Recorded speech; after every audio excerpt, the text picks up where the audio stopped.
And welcome to the Flooring Africa Wakol Zimbo's Lobal workshop studio, where we have some live training about to launch, and we have an international guest who's going to give us an insight into some of the fantastic products we have from the Wakol portfolio and some of the inner tips that are just going to safeguard your installation through to the next level. Welcome, Alex. Thank you very much. So thank you guys for your time. So yes, that's exactly what I will do. I try to show you some of the tricks, some of the products that can make your life easier, secure, and at the end to get your money from your customer, because that's what we all want to get, money at the end, but with an easy way and a secure way to do it.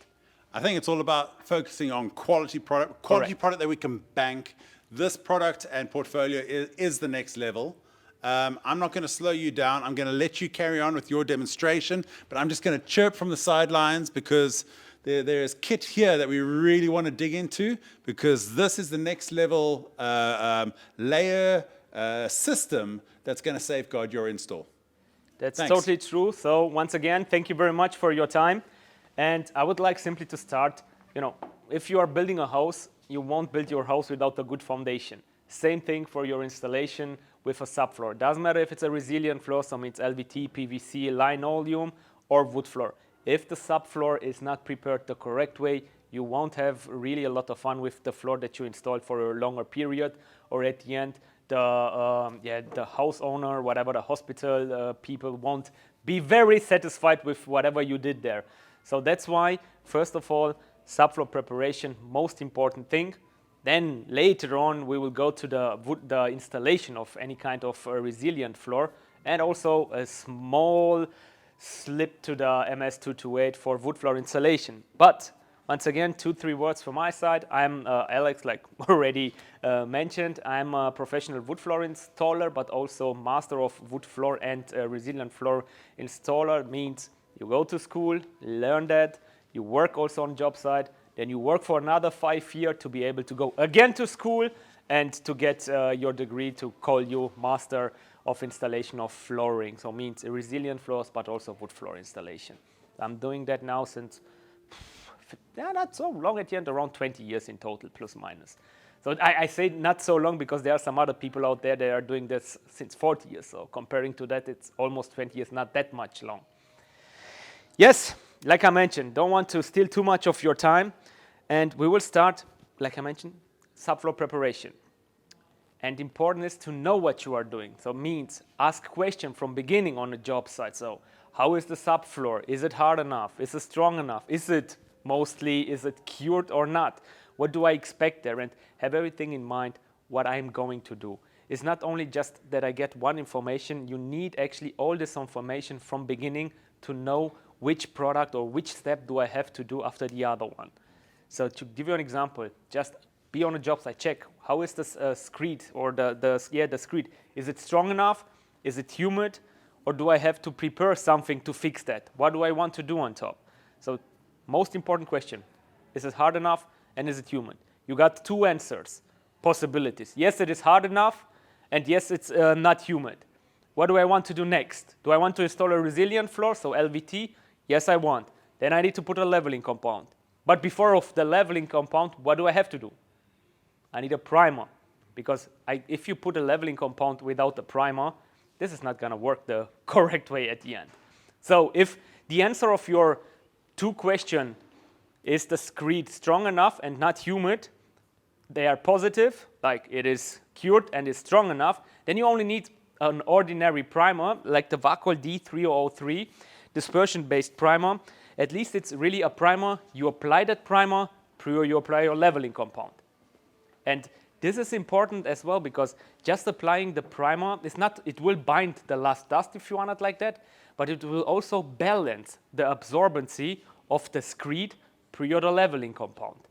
If you don't have the primer, you can have in that area of the room an absorbency which is by far stronger, will take all the water out of your self-leveling smoothing compound, which we would say it will burn it down, so that we're not going to cure the correct way, and it's not built up the strength if it's needed, or it's simply nothing happened because there is no absorbency. So that's why a primer, a normal primer, not talking about moisture barrier, is needed to balance the absorbency for the leveling compound. And therefore, I would like to introduce to you the 3003. It's a dispersion-based primer out of the big canister. Thank you for challenging me not to mess around. So, oh, this looks good right now. Not so good here in the end, but you can clean it with the Wakol cleaning towels.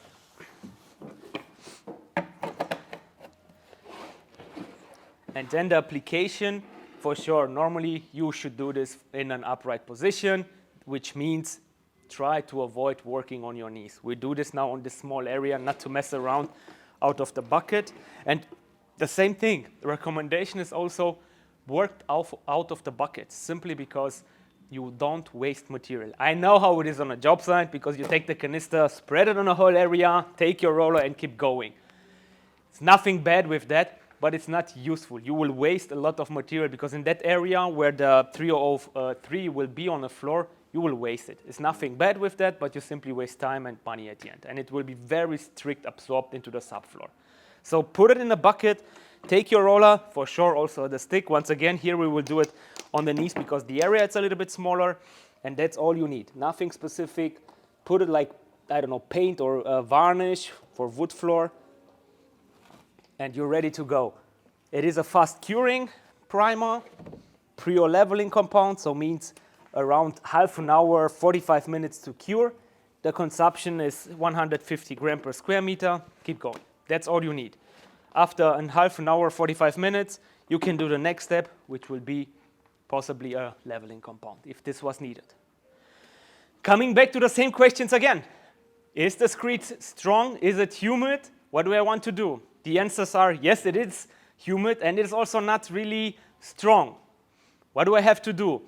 A normal primer won't be the right solution, because remember, the question was, for that one, strong? Yes, the answer, and no humid. Then it's fine. But if the answer are yes, humid, and yes, not strong enough, you have to think in another way. And therefore, I want to introduce to you our Wakol PU280 primer or moisture barrier. The nice thing on this is simply two things. Can block the moisture and also solidify the screed. And in a healthy way. Once again, this is not a two-component epoxy or stuff like that, which is definitely not healthy for the installer. Whatever thing people told you, no, it is not healthy for the installer. And then you have to mix, which means many times a two-component epoxy, you mix it and you don't use it because you finish the area, you throw away and you throw money away at the end. That's what you are doing. With PU280, it's a one-component product. Just shake it before you apply it. Coming back again, use a bucket because we won't like to waste some money. Work out of the bucket. Just let me tell you some more things about PU280. Can block moisture up to 6% by CM and 98% by or 98% relative humidity. Curing time, and this is actually the nice and really the big advantage. It's a half an hour to 45 minutes per coat. And this is again, and I bet this is all over the world. Time is money.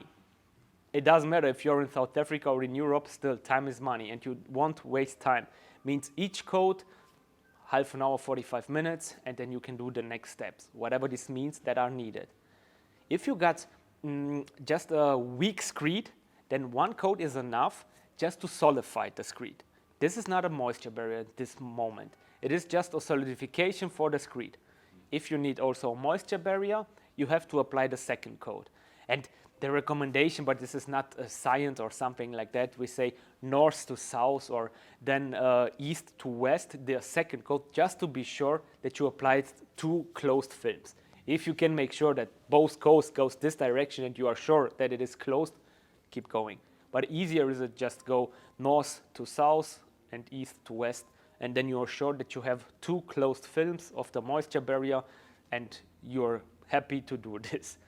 And here also consumption, somewhere 150, maybe 200 grams, depending a little bit of the absorbency of the screed.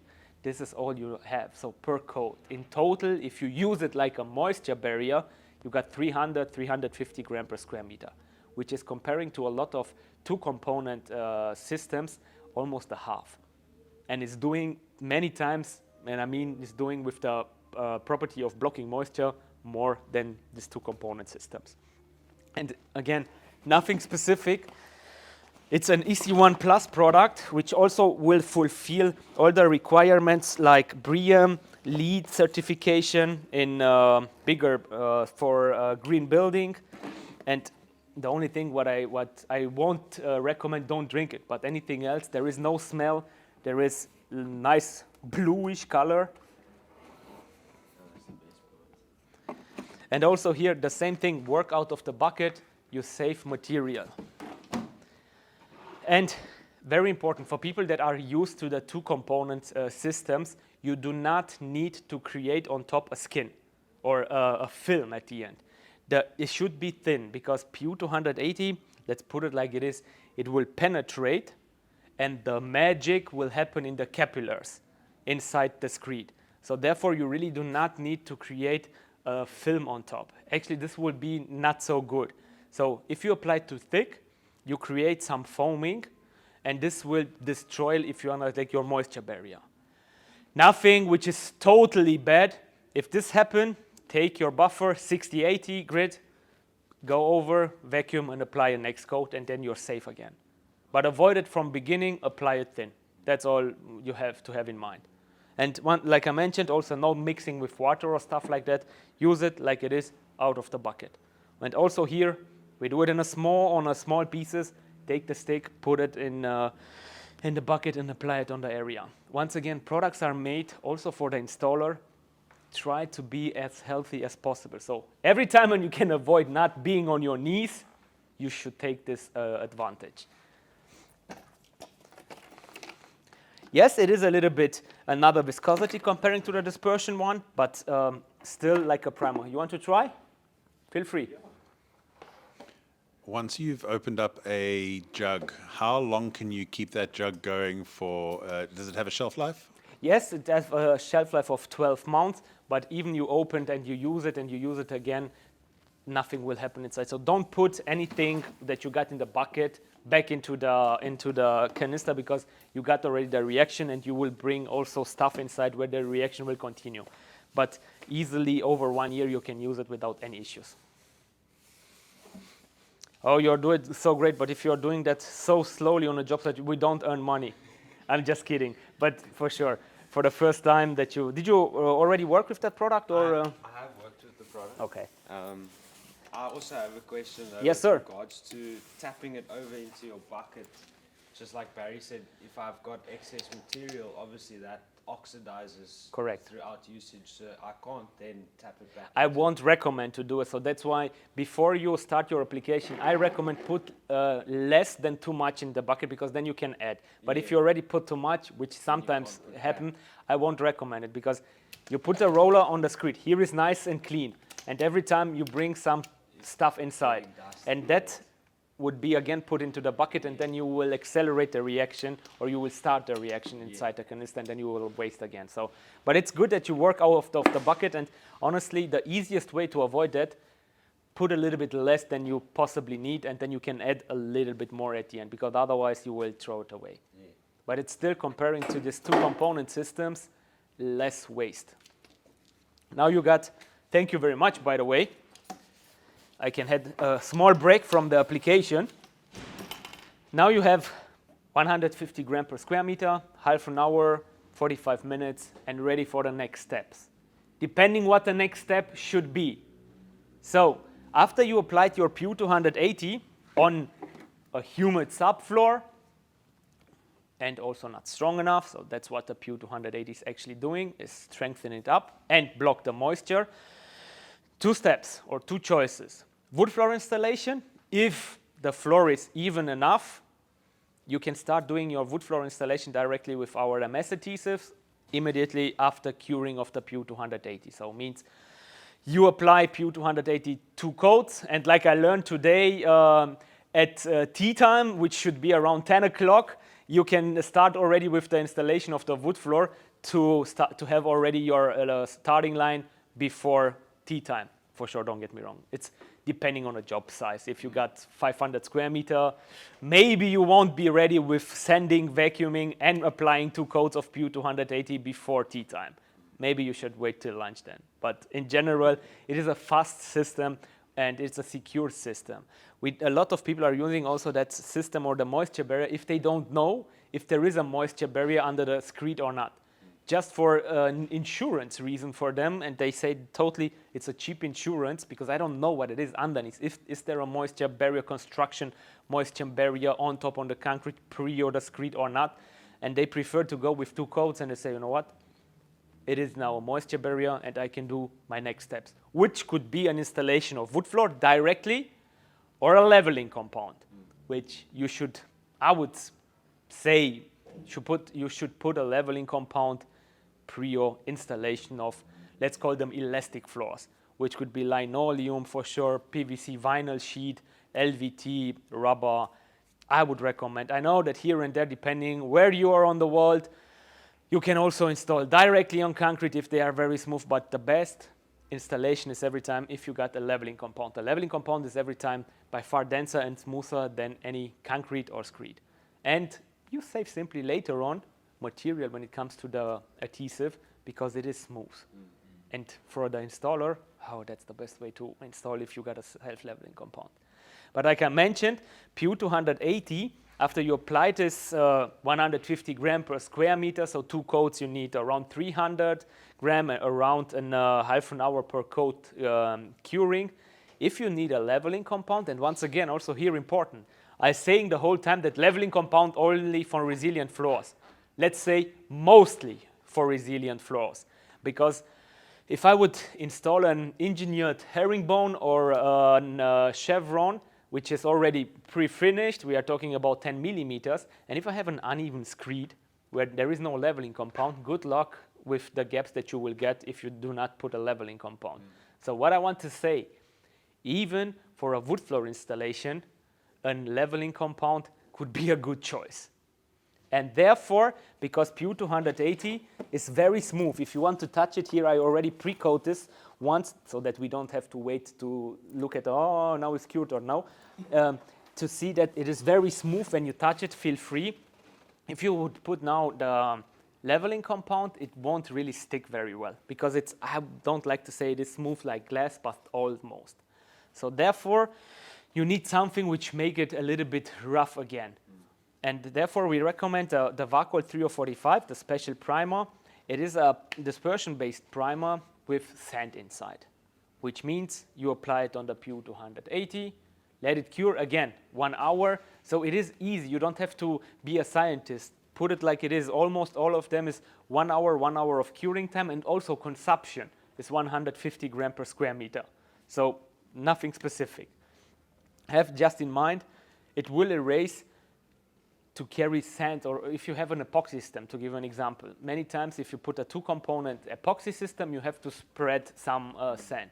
Oh, this is fun because you need 2 kilo per square meter. Then you can make your calculation, 100 square meters of epoxy, and then you have to spread sand. Then you have to take away the surplus sand, bring it back to your truck, and then you can start maybe your leveling compound. 3045, 12 kilos, 100 to 100 square meter with only 1 bucket and my roller. That's what I would do, not more, not less. And once again, you are working out of the bucket and in an upright position. Up till now, all the subfloor preparation, we haven't been for a second, not in this demo right now, but in general, we haven't been on our knees, which is actually the one that hurts us. The knees, because that goes into our back. Now this is nice and pink. And this is good to see because when you got a bucket out of your storehouse and it looks like that, just mix it because simply there is sand inside and after a while the sand goes down. You can mix it with the stick or take a drill and that's fine. Mix it for 30 seconds and then everything is fresh. I will do it just right now like that.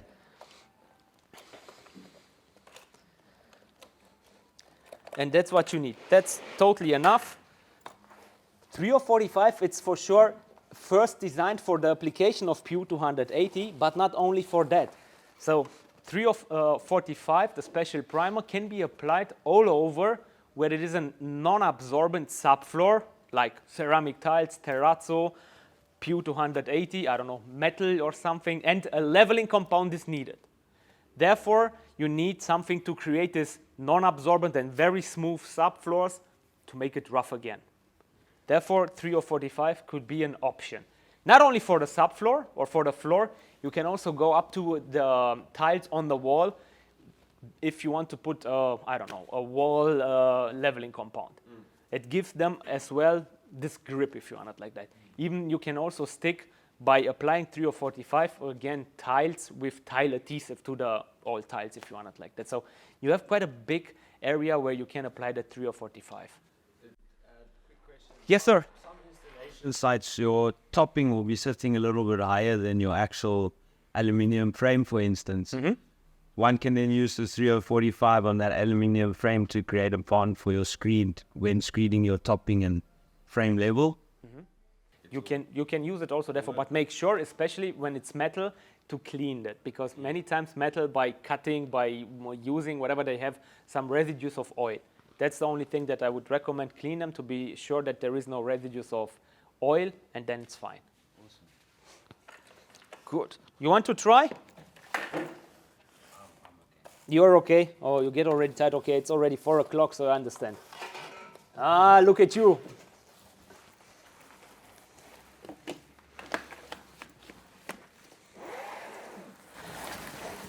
And is it important that there's no pooling in your, like pooling like this? Yeah, rolling so apart, or- that's a good question, by the way. It's nothing bad with that, but if you have it like here, it simply will take longer till it will cure. So that's the reason why, if you spread it nice and uniform all over, it's also the question of the drying time. Okay. So this is actually the difference for the Pu280. Remember, Pu280 too much, it will get foaming, and then you have a little bit more of work to fix it. 3045 takes only longer till it will cure. So do it uniform, and then you're simply again coming back to the same thing, faster in your work. Even drying time, yeah. Correct. Ah, look at you. Thank you so much. You are doing it like a painter. Just for the floor, you will cover it with some leveling compound. That's fine. But thank you very much. Yeah, that's exactly what you need. And now also this you will see during the time that we speak also about the other products. It will cure Pu280 3003. It's starting already in the edges. You see already that it's becoming, let's say, not anymore bluish. It's more yellowish. Pu280 also start. This will be ready to start in 5 to 10 minutes. And when everything is cured, so once again, we just came on the job site. We can sand 1 hour, vacuum another hour, put 2 coats of Pu280 for moisture barrier, having tea time at around 10 o'clock. After the tea time, 3045, let it another hour for curing, and then we can do the next step, which could be a leveling compound or whatever we want to do. But once again, remember what I said at the beginning, subfloor preparation, most important thing. And we are still not ready for the leveling compound or for the smoothing compound. There could be some more things to fix on a job site. And I know from experience, and you also guys, that will be great if you only have to apply primer, another primer, and then leveling compound and go home. That will be great. But this is unfortunately only in very, very few cases that this happens. Mostly you have also, I don't know, some cracks for feeling. What is very important to mention here, most of the cracks can be fixed, but some of them should not be fixed. For example, if you have this expansion crack, if you want it like that, or it is not a crack, it is a joint, but the one that goes through the floor, up into the ceiling, up to the walls, and then into the ceiling, don't close this, because these things will break at one point. And it's nice to see because they are closed, and you will see 20 to 30 centimeters to the left or to the right where they will break, because these expansion joints are there for a reason, to let the building move different. Other cracks, because I don't know, something happened in the screed, can be closed the right way, and especially I would close them definitely when I will install any kind of resilient floors, because everything which you do not close, very possible that it will be transferred. For sure, talking about LVT, maybe you won't see it, but have in mind you also put PVC vinyl sheet. Let's make it really funny and a little bit complicated in a hallway where you got also nice sun which came inside. Woo! That will be great if you don't close this gaps. There will be, even if you put leveling compound, the possibility that this will be transferred into your finished floor is quite big. And you don't want to have this discussion with the hospital owner that they have to open everything again and they cannot use the surgery room for 2 days. This is a job for a couple of thousands of euro for the installer, but for the surgery room, it's a couple of 10,000 if they don't use the surgery room. So do it the correct way from beginning. And it's not complicated to do it the correct way. And coming to this crack filling, I would like to show you the PS205. Huh? It stays, it stays. And we do not have here cracks, but I hope that you got a little bit of imagination. And just imagine that this, I hope that you can see it, is my crack. And to fix that crack, I need, and I recommend to cut this crack any 20 to 30 centimeters with the edge grinder, like that, more or less. And then you cut them as deep that you can install this wave binder. They are 5 millimeter thick, so you don't have to go totally crazy and too deep. And especially if you got, I know it is not super common, but also underfloor heating, you should have in mind, don't go crazy deep. It's enough if you go 5 millimeters to connect them. Like I mentioned, you need a little bit of your imagination that they are on top so that they do not stay over the crack. They should be with the screed correct. So these are like stitches. We're Correct. stitching the crack? Correct. Okay. Yes. And that's what you, yes, sir. But with the heated floor, at 5 millimeter, it is too deep. 5 millimeter. No, 5 millimeters. With that one. Yes. Was always when I see out there is storing their heat, you struggle with wires outside. Then you should not cut it for sure. But Now in this country, the guys they don't put a lot of screed over the top part, and the wires are almost visible. okay, then you should for sure. In general, and I bet it's the same if they do it or not. Normally, you should have on top on the water pipes that you are putting there for the underfloor heating at least 2 or 3 centimeter of screed. That's at least the recommendation, or not the recommendation, the norm how they should be done. So have in mind, let's see, screed, I don't know, somewhere between 4 to 6 centimeter thickness. So means you put the pipes in general are somewhere 15, maybe 18 millimeter in diameter, which are, let's keep it simple, 2 centimeters in the thickness, and then by mathematics, nothing specific, if you got a screed of 5 centimeters, you should have 3 centimeters on top. And then there is no chance to touch the pipe. But if it's like you said, Mostly electrical though. It is a lot Okay. of electrical. Yeah, Okay. That's the issue. So a lot of it is electrical heating, not water. but are they installed like renovation or a new installation? New Okay, installation. because renovation that it will be challenging. This is now also quite common for not heated screed that they put on electric underfloor heating, but like renovation and not a new one. Then for sure you cannot cut. You cannot go there and cut them because you got an issue. You just fix it by applying the PS205 into the crack. Correct.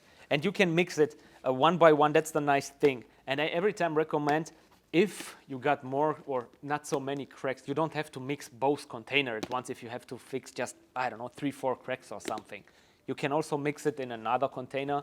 And the nice thing is you got the Scala on the backside, and one by one, it's easy for mixing.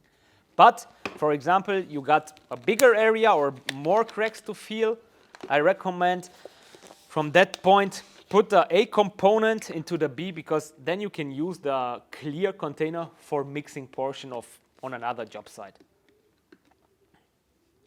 I will explain once again. So put the whitish one, if you want like that, into the brownish one, and then you can use this container for mixing portions from 2 other ones. And also here, mixing, once again, easy. No, you don't have to be a scientist to figure out how to work with that product. You see right now, they are quite separated. So you have to mix it that it is homogeneous, but this takes you not even a minute, and you're done. That's what you need to have. So this was 30 seconds or something or less. Now, after you, let's assume it was a good installation and you got enough screed that you can cut your 5 millimeters, no, not 5 centimeters, and then you can go into the tracks. And what I recommend every time, do it directly when it's fresh mix, because it is very fluid and it will penetrate quite deep and it stays there. And I will do the second coat. So when I did this first time, I got there and there and there some cracks. I put this. Those metal things. Correct. Because the screed will still move and they look like a wave, to call it like it is, and they can stretch and come back together when it will move, but without transferring that into your finished floor on top. And when it's very smooth like it is now, you see it's very fluent. And we will see in a couple of minutes that it starts getting thicker. I will do first all the cracks that I have in this consistency, and then I will come back. It will take me 5 to 10 minutes, and then the reaction is already in the next step, and it became thicker. And then I will feel everything to the top, that it is on the same level like the screed. And then you are happy, and you can do the next steps, because you won't have any cracks which are possible to be transferred, especially in your PVC vinyl covering. And you will see, because it's a chemical reaction, if you got around 20 minutes of open time. It will be less if for today if we let this in the container, because chemical reaction, as thicker it is, as faster the chemical reaction will go on. And you will see it would get warm, so you can give it also to your wife to warm up his or her fingers if it's too cold for her. So this is now purely for expansion joints in your flooring or for any sort of For cracks. For cracks. cracks, correct. Okay. So not expansion joints. That's the point, because like I mentioned, expansion joints, especially the one that are in the whole building, you are not allowed to close them. You should not close them, because it will crack at one point. That's why they got the expansion joints. And if it's for a vinyl application or your PVC application, where If it's the expansion joint which is going through the whole building, so like I mentioned, into the floor, the walls and the ceiling, still you are not allowed to close them. They are nice profiles that can be really with leveling compound adjusted, that it is just a small piece of rubber at the end that you would see many times also in the right color available to the PVC, and this is how you should do it. Okay. If you really the expansion zone in the whole building and you want to close it in the floor, it will break. Okay. They are a good example. I don't have now, I know some airports in the world where I'm traveling, and you see exactly, that's the funny thing is, because you see the expansion joint in the wall, in the ceiling, and you wonder, what the hell, why is that not an expansion? Because there should be one, and you see that it is closed, and because you see it on the wall, you got the expansion joint here, and you got the crack here. Yeah. And then you know exactly that it was here somewhere, but they just close it. And you can close it quite good, that it's now movement anymore, but it will break somewhere. To the left or to the right side, 20 to 30 centimeters away from the actually expansion joint that it should be there. Especially the one that you got in the whole building. This one you should not close. Okay. Anything else you have to figure out, but most of the other ones can be closed with that. But once again, if it's really an expansion joint into the whole building, floor, walls, ceiling, don't close it. You will only get issues with that. Problems, yeah. Okay. Definitely. Cool. No, we don't call it problems, we call it only challenges. Yeah, so you will see already now, this is already changed the viscosity. It's not anymore so fluent like it was at the beginning, and not starting now to get warm. It's different from the first, but it's not warm. I will give it to you when you really feel what's happening over there. Good, so far. So we blocked our moisture and strengthened it up with 2 coats of PU 280. If we want to put some wood floor on top, we can directly start our installation after PU 280 is cured with our MS adhesives for wood floor, or if a leveling compound is needed, we need an additional primer to make it rough, because otherwise it won't really stick very well, the leveling compound.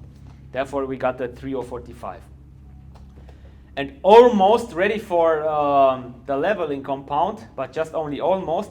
You sometimes also simply have, especially if you are doing vinyl installation in a house where, I don't know, maybe there are already some tiles in the bathroom or in the kitchen, and you want to create a ramp, you want to fill some big gaps or some big holes into your screed, you cannot only apply self-leveling or smoothing compound, you need also kind of repair mortar or repair compound.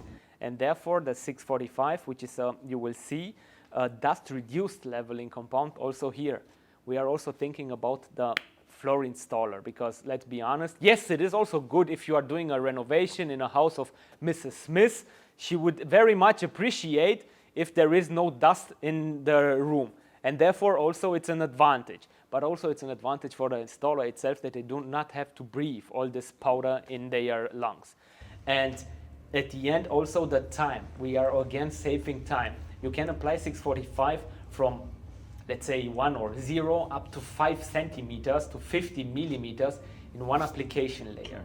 And that means it will also cure, so it will be after 1 hour or less, we saw this, ready to walk, and after 2 hours it's ready for installation from 1 to 50 millimeters. Yeah.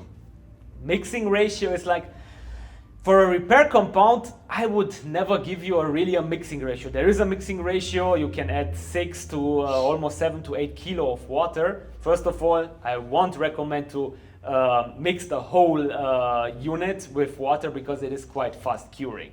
So you won't be able to use everything if you mix it in the whole unit with water. For sure, if you have a big hole, then it's fine, you can do this. But for creating some ramps, to fill some holes here and there, don't mix the whole one, mix portions. And there I would say, yeah, do it a little bit by feeling. First thing, don't go crazy. It is a repair compound. Don't make out of the repair compound a smoothing compound. So this is not gonna happen, and it's not gonna work the correct way. But anything else is like, yeah, I have to say it like it is. It's by feeling. So by creating a ramp, maybe I would do it a little bit more fluent, if you want it like that. Feeling just a hole, you can put a little bit less water because you stick it into the hole, and then it's fine. But also here, every time when you're using even a smoothing compound or a repair compound, use a primer prior that. And you will, what I also want to mention, I know from the past, from when I was a day-by-day installer, my guys, they told me, we can do it wet in wet. What does this mean? So we prime the floor, then we create the ramp, and then the guy said, now we put the self-leveling compound.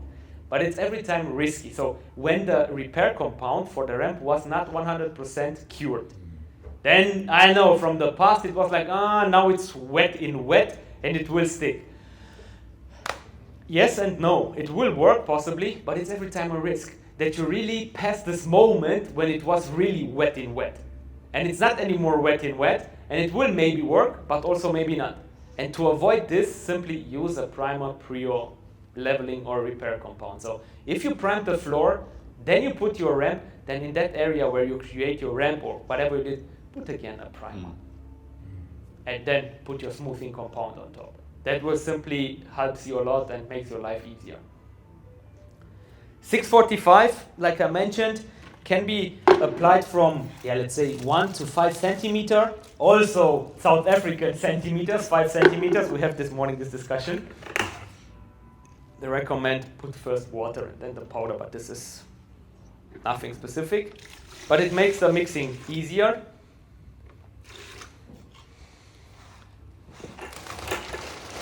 And you will see when I take it out, we opened the bucket already, but there is, I try to make so much dust as possible that there is no dust or almost no dust. Once again, it is not possible to have no dust because this is dust, and if there is no dust, then there is no repair compound. So you see, I really throw it in and there is nothing inside. So that's all what you got for dust. I really try to make some dust.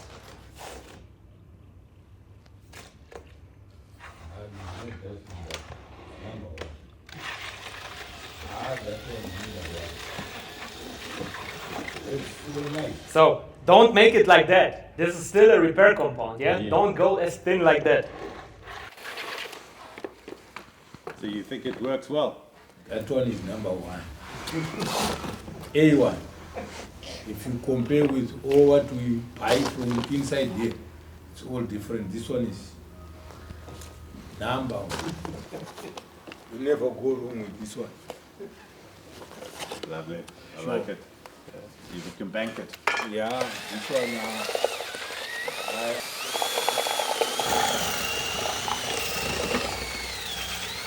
So now this consistency would be for me if I want to create a ramp to smooth something out, to have it still nice and fine.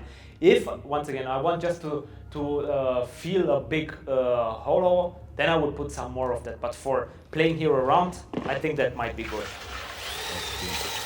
Can I ask, if we've mixed the bucket and we're busy applying it and it's starting to firm up on us a little bit quickly, can we remix it to You can. loosen it up? You can, but actually, when you start remixing again, you will, because of the chemistry inside, you will shortcut the time. So that's why I said work better in portions, Yeah. because then after you remix it, you will have to work more faster than you did it before. Ah, okay. But if you, once again, if you still have just a little bit in the bucket, add some water, mix it, and then you're fine for sure.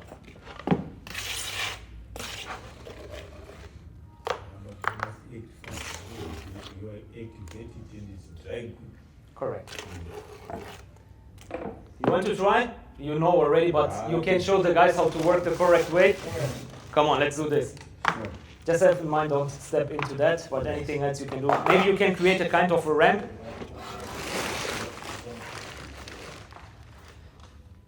To show the smoothness at least on that. Sorry.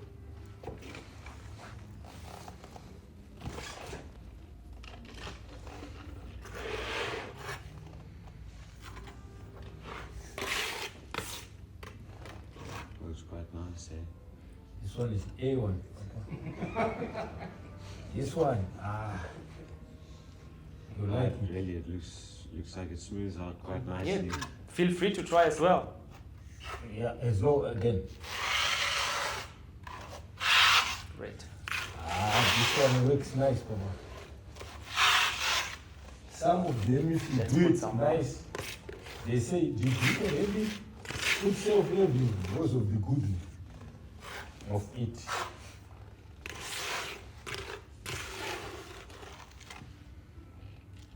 Can you try to create from this thickness down like that a kind of a ramp? We don't have to be 100 precise. Let's leave it thick on the one end. We want to see how thick it can. Correct. Okay, yeah. This one is very nice, man. Now,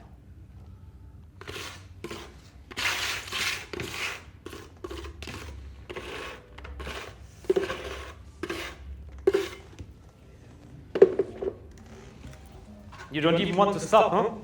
Nice. This thing you can move. Yeah, look at this, it became warm. Come on, I would. Yeah. Thank you very much. And it almost feels a lot thicker also. So that's exactly what you can do. Like, I know this is not necessarily 5. It's also not European 5 centimeters, also not South African. Romanian? No. After you beat Romania 37-0 in rugby, what should I say here? I will pay for a lot of beer, I guess. 70? Only 70. Oh, that makes all the situation by far better. If it's not 73, only 70-0. Great. And you will see that in a half an hour or maybe that it's ready for walking, and after 2 hours ready for installation, even in that thickness. Great. So, moisture barrier is done. The pinkish primer is as well done and almost cured. We fixed all the cracks we had with the PS205. Block the moisture once again, Pu 280. We create almost nice ramps here to connect the LVT to the tiles. You know, you're doing something quite unique there. As you're moving along, you're cleaning your tools. And I find it quite interesting when we get to various job sites and I see the guys and they're working, they're chasing the one bag after the next, and they're not cleaning their tools as they go. At the end, Yeah. I got some good guys when I was, how can I say, a trainee, and believe me, it was the good old time when if they did not like it, it was not, oh, you can do it again, or please clean it. It was, you did not do it the right way, move your damn ass and do it again and clean your tools, because I used them for 3 years and now after you want to use it once, you want to throw them away. This is not gonna happen. So take care of your tools. It's like normal for everybody. You also will take care of your car, not more, not less. Take care of your tools and then you can use it for a longer time, save again money. And you also don't mess around with your car. Same thing. Before we will talk about the specific 680, something in general for a smoothing compound. Have in mind, it is not anymore, and not only Wakol, also competitors, it is not anymore like it was 10 or 15 years ago where it was just powder, some gray powder inside. Not all, but a lot are, I don't want to call it necessarily high-tech, but somewhere close into that direction.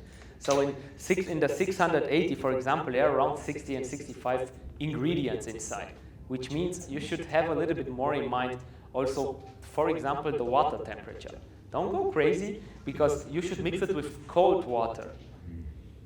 If you got some nice colleagues on a job site, like I have when I was a trainee, and they just brought me, I was just mixing for the installers, for the older guys, the experienced one, and one of them just poured me hot water into my mixing bucket. It was a lot of fun, because when I put my mixing device inside, it blocks directly, because the reaction with hot water is very much accelerated and you cannot even mix it. So, but I want to say, have in mind, use cold water or as cold as possible. But it's not only the water. Have also, again in mind, like I mentioned, all the steps you are doing in the morning, in the afternoon, or before you are applying the leveling compound. And many times you got the leveling compound in your truck. And here in South Africa, you got 35 degrees and more, maybe outside, and you got in your van possibly 60, 65 or more. The powder will also get hot. So that's more important to have really cold water. And if possible, I know it's not every time possible, but if possible, put also, if you expect this high temperature, somewhere your leveling compound that you will later out of your truck, that it did not become super hot.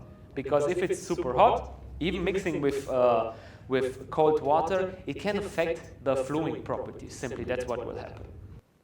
And coming to the water, not only the temperature is important. Remember, for the repair compound, I said, I won't give you necessarily a certain amount of water. You can play a little bit by your experience, by your feeling, how you like it. For a self-leveling, a smoothing compound, you should take care of what is written on the unit. Because if there is 6 liters, or 6.5 or 7, take care of that. What is happening on job sites? We would put some more, because then we can expand the application of that. And this is not a good idea.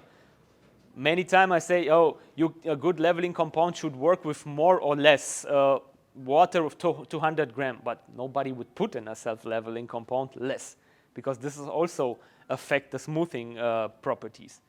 Everybody is tended to put more inside just to extend the unit that you got there, and this is not good, because simply explanation, yes, 100 to 200 grams more of water, a good leveling compound should deal with that. But if you go crazy and put half liter, 2 kiloliters of water, you will simply destroy the whole formulation. What will happen if you apply? Yeah, it will smooth, it will flow like hell. It will be like water, because you had a lot of water inside. But also, it will separate, which means that the leveling compound simply cannot cure the correct way. The ingredients inside cannot connect to each other to get the strength. Possibly that it will look quite smooth, but you will have a very, very soft top layer. And then actually the leveling compound is destroyed. That's why don't go crazy. Stay with the water amount, which is recommended. Or if you mind to add more, also there, don't go crazy. 100 to 200 grams, that's okay. But again, don't do too crazy things. Great. 680, also here, coming to the same thing. You see, we try to be healthy for the installer. It's also dust reduced. And for this, let's call it like it is, entry leveling compound for resilient floors, it's a dust reduced product. Can be applied up to 10 millimeters. Let me put this away. And again, 6 liters, stay with that. You apply the water first.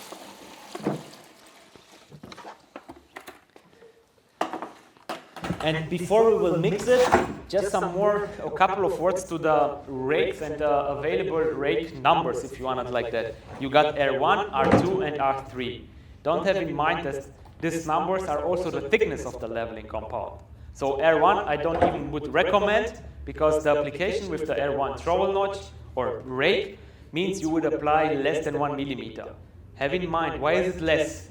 Because the water have also to evaporate, and when this goes out, it's not anymore a millimeter. It's, I don't know, 0.8 or something. Anyway, 2 less.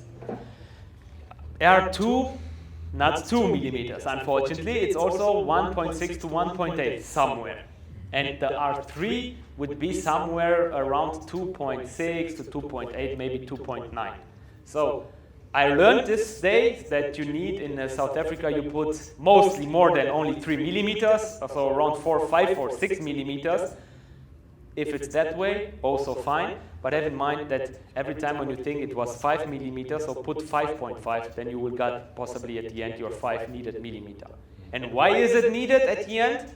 For sure to have a flat subfloor, but also if you use dispersion-based products, which most of the people are using for installation of LVT and resilient floors, the water of the adhesive have also to go up, but also into the leveling compound. And if you go just like, I don't know, over tiles, a very smooth or a thin coat just to close the gaps, then there is no, really it's less than a millimeter, and where should the water go there? There is no spot where the water can go inside. So that's why, have in mind, 2 millimeters many times are a recommendation of floor manufacturer, and simply because of the water-based adhesive that are recommended to be used needs something where to go, not only in the atmosphere, also into the leveling compound. That's why if you have 0.5 millimeter, where should the water go then? That's why you need your 2, 3, or like I learned here, 5 to 6 millimeters that are normally to apply because the streets are challenging. No problems, we only have challenges in life. Great. So you also see here, when I will open it, that there is no, or dust reduced. Like I mentioned, it cannot be dust free, because that means no powder inside.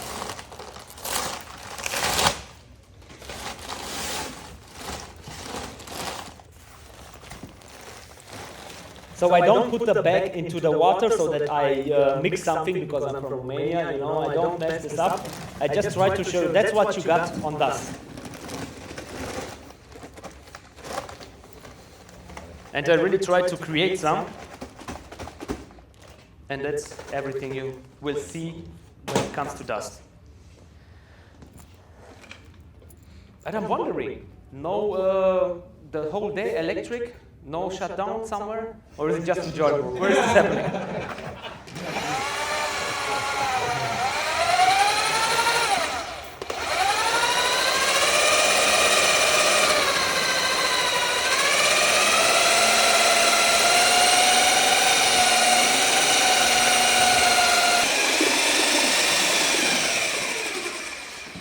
Now maybe some of you from the past, now they said now you have to wait around 1 minute so that the leveling, smoothing compound can breathe, and then to do the next steps.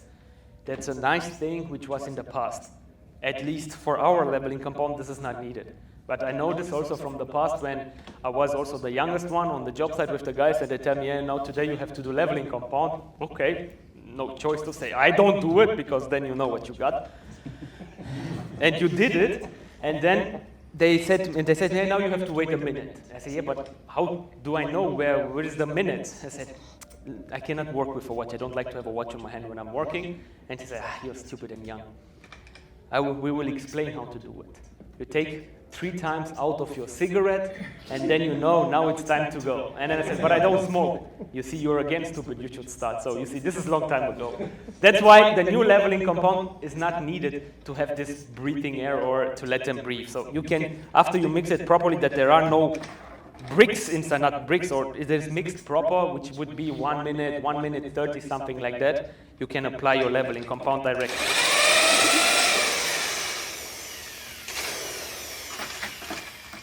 See if we can clean it again here. Great. Now, many times, next question is, should I use a spike roller? Not necessarily. So depending what you are doing. If you have only room to do, it's not needed from my understanding. But coming back again, if you are in a, I don't know, I'd say every time hospital, but it could be also an office building or something, where you are working from several rooms into your runway, then it is every time recommendable, because you will have different time, and that the spike roller will simply help the leveling compound to come better together and to smooth better. That's every time good to use it, but it's not really necessary. And here, now I really hope again that it will not go out of that panel. I put some more silicone this time at the edges, let's see. And for sure, on such a small panel, it's not really complicated to show you the smoothing of the leveling compound. But you saw, I just pour it in, and I don't use the rag, and you will see that it will flow almost all over. Once again, it's a smoothing compound, not a self-leveling compound, which means it still needs a little bit of help with the rag to bring it into the right position. But just for demonstration, you will see that it will be almost totally covered when it is ready for movement. And you see, if you look at the corners, it still goes where it has to go. Put some more, and then it's fine.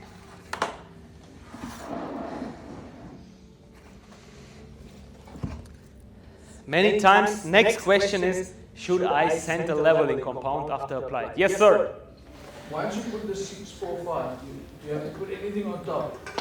Once off, then you put the smoothing compound. Do you have to put anything on there? Can the 680 go? Yeah, so the best way to how are you working on a job site? At least the smoothing compound is the last that you put. So you are creating your ramps and holes, and then prior the 680, I would put again a primer, and in that case it will be the 3003. Like I mentioned before, don't go crazy with these things wet in wet. Mostly it's not gonna happen the correct way. So totally right. After the 645 cured, I don't know, on your ramp or whatever, put a primer, which also cured in half an hour, and then your smoothing compound, and then you're safe. Every time you use a repair compound or a smoothing compound, a primer is needed. So should PU, in the case of PU280, do you do the PU280 first, and then you do the 645, and then you still got to do 3003, or would you do the 645 first? Depending what you are doing. So that you apply PU280, and let's say it was moisture have to be blocked first. So you got moisture on your screed, put your 2 coats of PU280.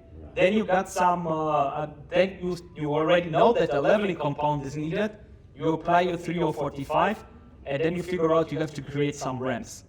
You already have your 3045 on the floor. For the ramps, for 645 for the repair compound, no primer needed because you got your 645 on the floor. But after you create your ramp on the 645, you need a primer. Only in that area where you use the 645. The other areas where it's already primed with PU280 and 3045 is ready for leveling. Right, okay. That makes sense, thanks. What? And once again, very important, this was a good question. Moisture Have to be blocked first. Don't put leveling compound and then moisture barrier on top. This is not gonna work. Moisture barrier and then the next steps. Yes, sir? If you get to a job and it's already self-leveling there, and you don't know what's underneath, is it advisable to put a PU280 on top? No, it is risky. It is better than nothing, but it is very risky. A screed, let's go with that, because to understand, you can block moisture on the screed, and the screed, due his formulation, can deal different with humidity, which is blocked with PU280. Coming to your example, you got your screed, leveling compound, but you don't know if there is a moisture barrier or not.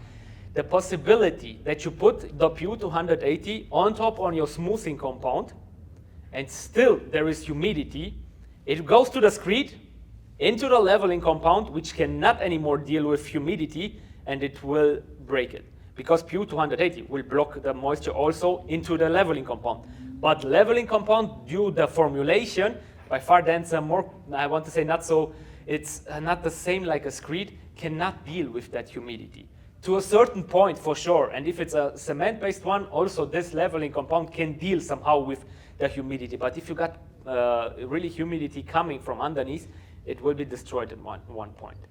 Yes, if is it useful or not, it is better than not to do it on top. But it's not a warranty that if there is still humidity, it won't break it. That's why it is I know how it is, especially if you're doing renovation, because many times you don't know what it is there. But it is a risk, because if the humidity will go through, it will go to the screed, into the leveling compound, and it will stop underneath the PU280. And the leveling compound won't deal as good as the screed with water or humidity. In best practice, you would grind and remove. Yeah, that will be like you said, totally right, in best practice, yeah. Otherwise, it's a lot of praying if you put PU280 on top and hope that nothing will happen. But yes, that will be actually the only correct way to do the installation. Totally right, yes. To remove and replace. You remove the leveling compound to the screed, block your moisture twice, and then put a next or a fresh leveling compound coat. Yes, that will be the correct way how to do it. Yes, totally right. And if you have a look on the 680, you saw I did not touch it, and it's almost in any corner, flew by itself. Now the question would be, should I sand it next day or not? Personally, I will do it because, and I hate to say it, because I did it every time that way, but it is not needed. Because a new and a good leveling compound is not needed to be sand. You can start your installation. For sure, it's not bad if you do it, because sometimes you get some pinholes and some things that you want to erase. You can do it like that, or just scrap it away. But if you sand it with the buffer 60 or 80, don't go crazy. Again, why you should not go crazy? Because a good leveling compound, by trying to do it too good, you can polish it, which means you will close the leveling compound. So it became non-absorbent.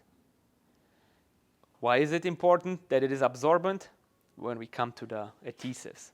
The leveling compound should be able to take some water out of the water-based adhesive, and the other part of the water will go into the air.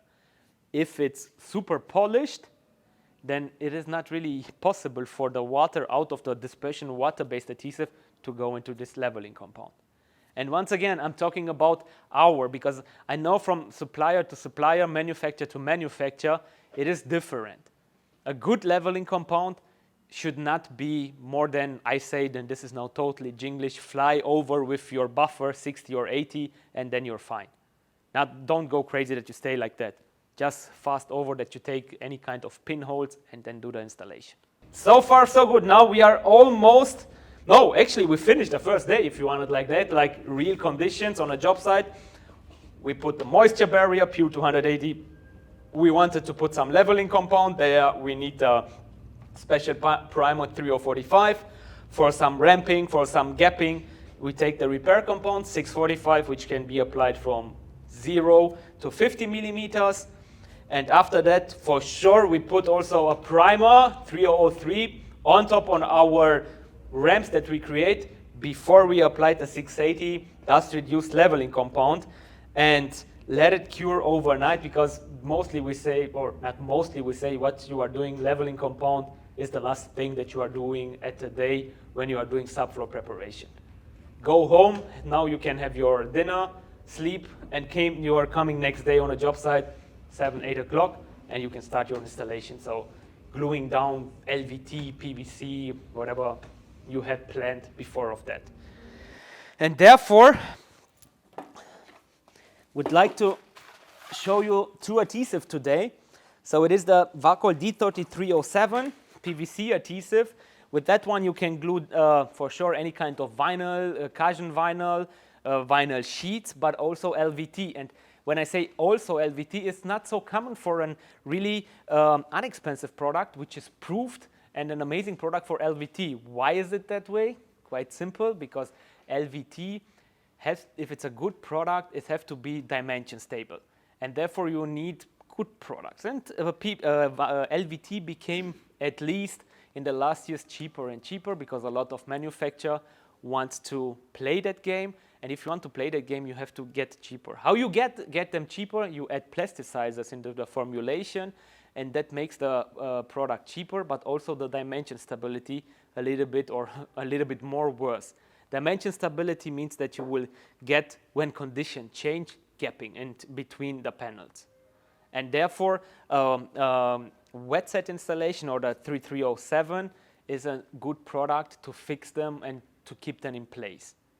And when I say an entry product and it's proved for LVT, that's what I want to mention, because there are a lot of other ones that their entry products are not proved for LVTs, and you have to take care what they are writing in the data sheets, because I read some of them and they write for PVC panels, and that could be a simply homogeneous or heterogeneous PVC, nothing to do with an LVT. LVT is behaving a little bit different to a PVC vinyl sheet, for example.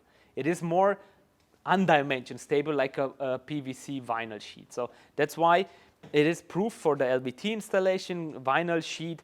And you got here as well EC1 Plus product. So if you want, you can smell. You cannot put it in the camera. It's still, even we got artificial intelligence, but it's still not able to transfer the no smell in that case to the viewer. We can't do a sniff test. No. So, and the recommendation is to use an A2 trowel notch. A1 is fine as well, if you got also a nice level subfloor.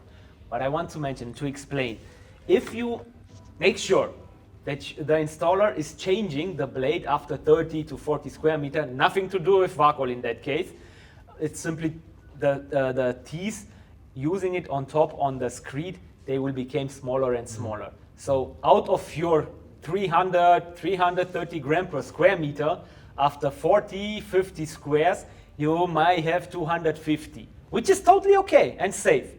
Go the way around. Take the A1 trowel notch, do the same. You apply 30, 40 square meter, you still not change it after 30, 40 square meter. Then out of your 220, maybe you would have 150, which simply can give you some issue later on because it's not enough adhesive. And honestly, guys, this is nothing specific. These blades are inexpensive, and actually you got two sizes if you want it like that. So you can do with, if you do it the proper way, even A1 or A2, around 60 square meter, actually 65 square meter, if you change it from one side to the other one. And they are totally inexpensive. And just have in mind, if you do not have enough adhesive, because you did not change it, because you said, I will save money, at the end, you won't save money. At the end, you will pay, because it's easy for any inspector that opens up the, the covering and see if there was enough adhesive or not. And then you did not save any money. You will waste a lot of money. Great. Now I put this back. So you will never be allowed to take this with you in the plane. Believe me, they will stop you with that. It's out of experience. And they are not nice guys at the border if you got a trowel like that in your backpack because you thought it will work out. It's not. Don't do it. Put it in your check-in luggage. Good. D3307, it's a typical wet set adhesive, which means you apply it, wait your 5 to 10 minutes so that the water out of that adhesive can go up into the air or into the leveling compound, and then you got another 15 to 20 minutes of installation time. You have a question? No. It looks like. Now you have to have a question. Okay, great.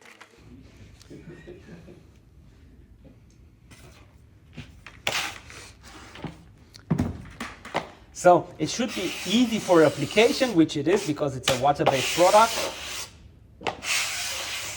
And like the wood floor installation, even if you are talking here about by far smaller notches, they should stay upright.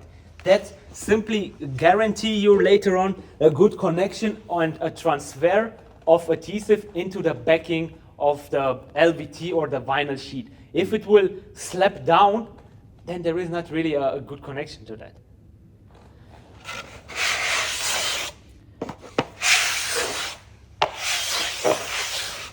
Also important, how the behavior to put back the surplus material, because once again, we don't want to waste money.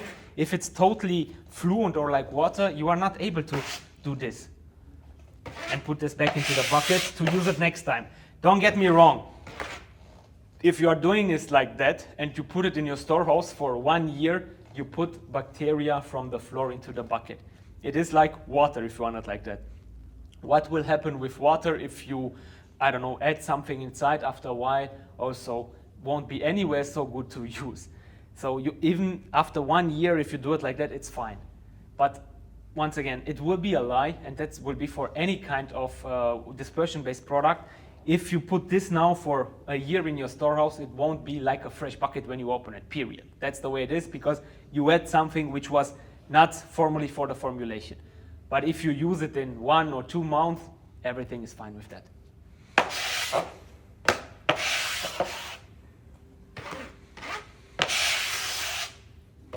What I also recommend, I don't know if this might be, I don't want to call it trick or something, when you are installing, again, to have clean tools, that's something which makes your life easier. Just take a bucket and a small brush and put it, every time put some water inside after you finish the line, after you finish the room, and just wash it a little bit and you work with a clean one. Don't use necessarily dirty products because it's not needed. Just take a bucket with some water, place your trowel right there with a brush, and then you got a nice clean trowel every time. I don't have right now water right there. Good. So you applied the 3307, you wait for your 5 to 10 minutes, and then you can start your installation. Once again, it's every time depending on a job site condition. Sometimes it can take also 15 minutes till it's ready, and then you can start your installation. How you are checking that, as long as you have transfer on your finger, then it's fine. This is a classic wet set adhesive. If you won't have any transfer anymore on your finger, then maybe you waited too long. And then you have to scrape up. Correct. Correct. Yeah. But then you can apply on that same area again another one. But if it's cured, it's cured. There is no thickness anymore for a wet set adhesive. Good. And that would require a weighted roller. Ah, I like this question. Yes, every time you should use a heavy roller for application. So whatever, 50, 70 kilo, something like that. And yes, do it, because that makes your life easier again. It will press out the last air which you got underneath, especially if you got a vinyl sheet. And yes, I also know, and this is the same thing all over the world, nobody wants to carry 50 kilo to the job site, even, and let's put it like that, and it's only 20 square meter or something. Do it. Carry it, because once again, it is the result of your work, and you don't want to go back to the job site, even if it was 20 square meter, because you've been lazy to carry it to the job site. I know how it is, don't get me wrong, because 50 kilo, 20 square meter, I don't want to do this. But at the end, you learn it sometimes on the hard way if you don't do it. So that's why, from experience, just take it with you. It's fine. It's no problem, therefore. And a dispersion-based adhesive, because you guys here got an amazing weather in South Africa, when you are installing in front of windows, try to cover that windows, especially during the installation, that there is no direct sun to the adhesive, because otherwise you have to work super fast. And not even that, you have to have in mind that you will have quite high temperature in front of that window, and any dispersion-based adhesive will need around 2 to 3 days till it got his full strength. Okay, so we blocked off the windows for direct sunlight because we're trying to extend the time for the glue. But with regards to, we only achieve full strength after 2 or 3 days. Correct. So should we keep the sun block out up? At least for 2 days. At least for 2 days. For 2 days. All right, because that's an element that we don't do very often here in the South African market. We don't cover windows, or if we do cover windows, we only cover windows for the period, like a 1 day period of the install. It is better than nothing, but if you would do it at least for 2 days, won't be bad. But that's why at 3307 we got already good results in this installation, and it worked even for 1 day. But to get the full strength of the adhesive for a long time period, if you want it like that, I would try to, if possible, to avoid the sunlight 1 to 2 days. Yeah, because obviously we know that the LVT, it's thermoresponsive, it's also expanding, contracting. Like hair. Besides cure time, if that is expanding and contracting in a half set adhesive, it's actually compromising that Correct. joint, because it's like working the joint backwards and forwards in that period. Correct, and that's why it would be amazing if you can block the sun for one day during the installation for sure, and at least the next day. Ultimately controlling the environment during the install period. That would be great. Yeah, but if you can start with that, that will be already super to try to avoid the direct sun for, actually really it is many times the first, I don't know, 5-6 rows of the LVT where you should try to avoid the direct sun till the adhesive gets his almost full strength. But this is a good one. It looks like that I have to give you some rent later on, because this was a good move that I can go to the next product, which is a new product for the South African market. It's the WAKOL D3318 fiber reinforced adhesive, which came to the same with this fibers inside, or the name fibers inside, that gives you quite a more strength, especially for this high temperature areas like in front of windows, or I don't know, in heavy duty areas where you need something stronger. In a hospital, the fibers inside will avoid the movement of the installed product, but also will avoid indentation due to the fibers inside. So have in mind, let's say in the hospital, if you got the beds already, which are mostly somewhere the beds empty, around 200 kilo divided on 4 even rubber rolls, but still small, let's say small contact to the floor. So which means you will have maybe more than 50-60 kilo or something on very small spots.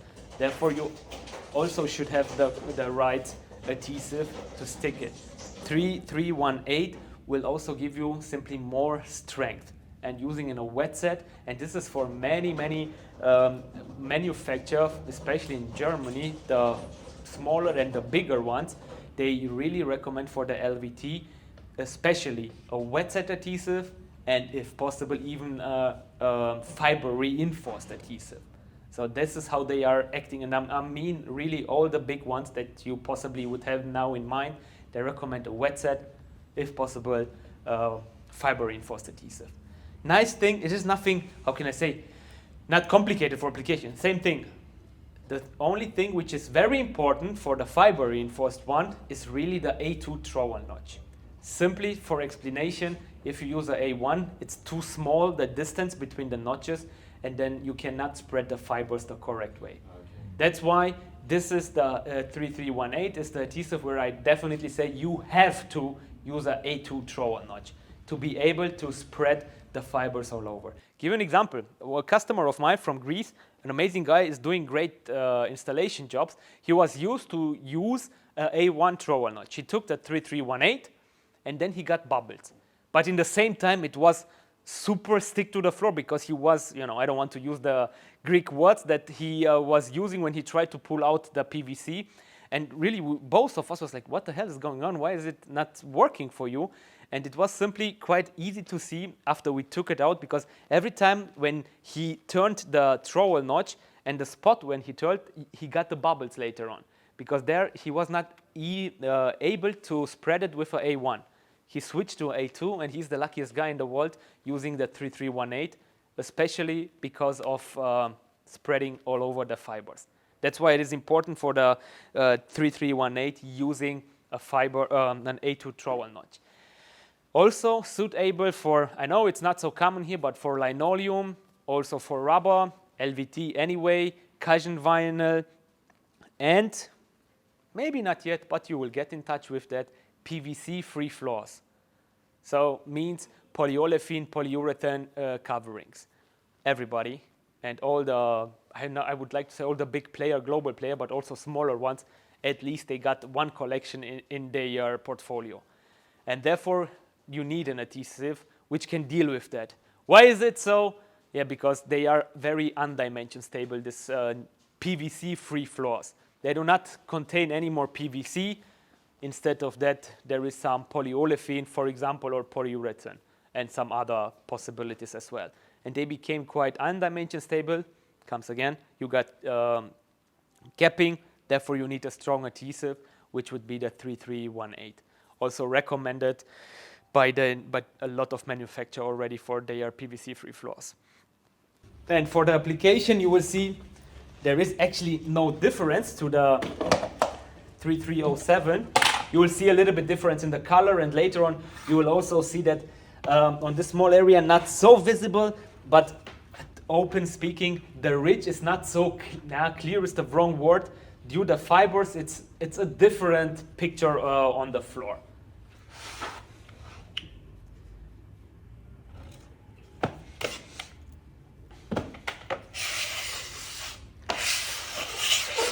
So at the end, there is no difference in the application. Also here, the ridges should stay stiff, if you want it like that, to have later on a good connection to the backside of the covering.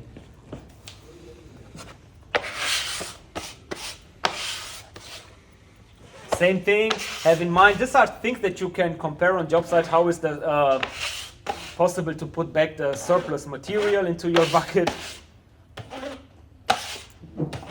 And the application, it's, sorry, you did not try it, but you can if you want, it's easy for the application. So many times you got a super easy possibility to take up the surplus material, but it's super heavy for application, for example. These are the small things that we are comparing when we are doing comparison tests. For sure, we are doing also lab tests, but these are also the tests that the installer at the end would also figure it out on the job site.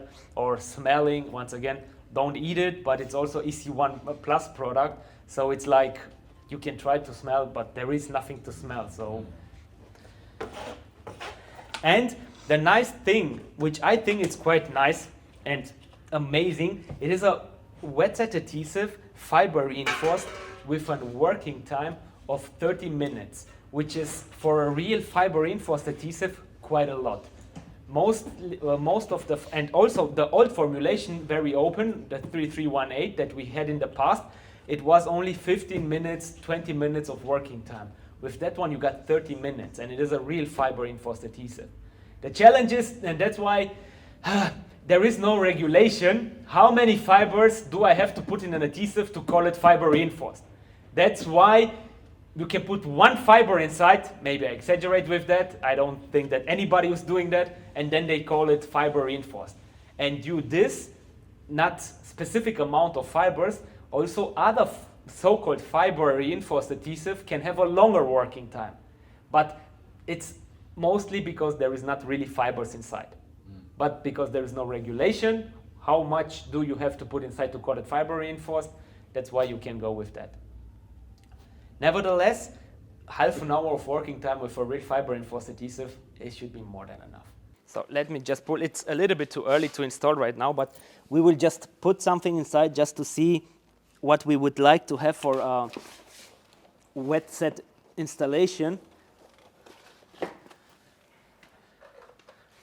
So have in mind, this is a wood floor substrate, so it's not really absorbent, so it will take a little bit longer. But just that we put it there, once again, a heavy roller or something like that will be nice.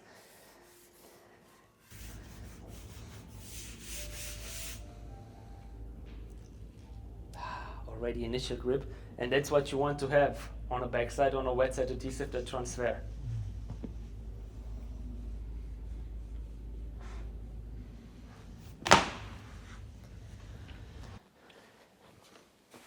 Great. So far, so good. But if you want, so now we just spoke about subfloor preparation for the installation of resilient floor, which at the end, it's almost the same for the wood floor. Remember, the only difference, if the floor is more or less, let's say like that, even for the wood floor installation, you can go directly on top of on the PU280 after 2 hours of curing time. And for the installation of any engineered wood floor, you can take our Wakol MS228 silane-based adhesive, which can glue down any kind of engineered. For this specific one, doesn't matter in thickness, width, or length. And the nice and advantage thing of our product is it is sealed, which means it is dense. So if you cut it, which I will do in a second, you will get full fresh adhesive. You don't waste anything by opening. And the foil is really, really heavy, not heavy, dense. That gives you security that they don't break. And if somebody is calling me sometimes say, yeah, the foil was broken, then something had to happen with that one, because I am unfortunately 94 kilos and I'm staying on that. So, and just to have in mind, on the pallets we only put 4 and they are 18 kilos inside. And you see there is nothing happening. And we did this last week at the company. Every time when we do this test, I take something and we put, yeah, you also worked on that and you did not break it. I don't ask how many kilos you have, Andy. Great. For sure, just to have to see the difference now. Don't use the same trowel notch, not the parquet trowel notch for LVT or the opposite way around, because you already see the difference. This is an A2 and this is a B11 trowel notch, so you see the difference. So you better don't do these crazy things.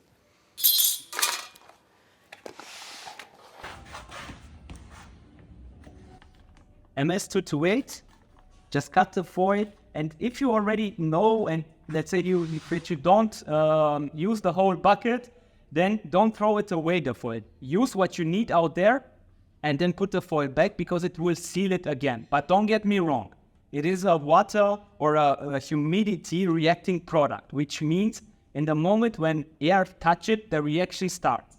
Close it and use it half year later, that will be fine, but for sure you will have a kind of skin. Clean the skin away and use it, what you got underneath. So if I know that I don't use the whole one, I just spread a little bit the foil on the floor.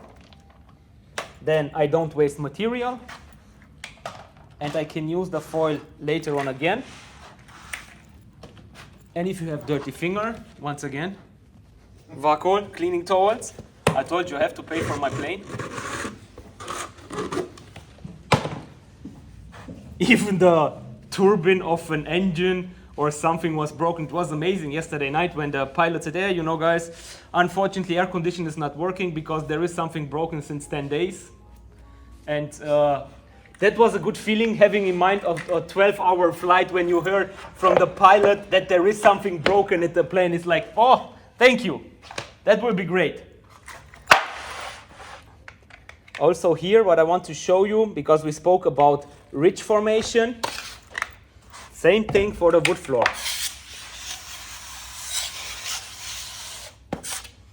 You need, for the wood floor, these high peaks, and you want to have a connection to the wooden piece to avoid hollow spots. For sure, comparing the application of both are different, but it's easy to spread.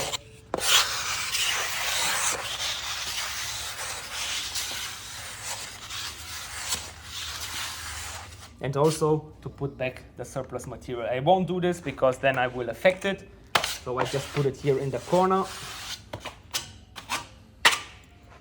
Now important, if the question will come, installation of wood floor, no airing time, it's just working time. Apply adhesive, put your wood in.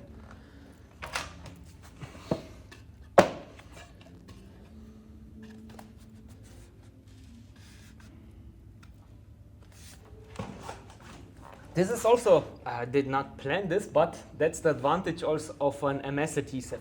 If you have the spots, first of all, they can be cleaned with the towels, but even if you have on an area and you did not saw it during installation, and next day you are on a job site and you see some fingerprints, you can just rub it away and then it's fine. And now take it out, please. Yeah, take it out. Or some of you. No. Just take the wood out. Just want to see.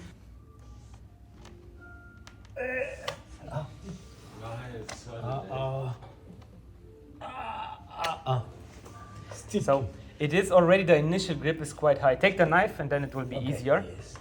But also this is what we would like to have on the back side, so of the adhesive. Just place it back so you don't have to dirty your finger more than you already did. No, it's okay, it's okay.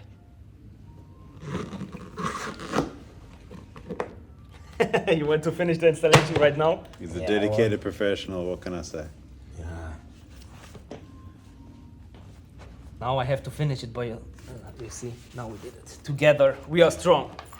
And like I mentioned, if you don't use the whole bucket, take your foil, put it back, seal it more or less. For sure, if you throw away that, you can also take a plastic bag or something different, put it on top, put the lid. Don't do the test that I did before now, because it's not gonna work if you want to step right now into the bucket. It's not gonna happen again. Good! So today we prepared the subfloor, put some leveling compound, filled cracks, installed some LVT vinyl sheet with 3307 and the fiber reinforced 3318, and installed, I don't know, in Mrs. Smith's living room, some engineered wood floor. And now we go home and write the bill and hope to get the money back, or very soon on our account. Isn't it that way? Or how it should work out. Great. Wow, that is like quite a demonstration. We've really had some fantastic questions. I'm really excited about the solutions you've been able to provide us with moisture barriers that are a little bit friable. I didn't know that about the P280, where you could actually densify or just firm up the substructure a little bit. That was really interesting.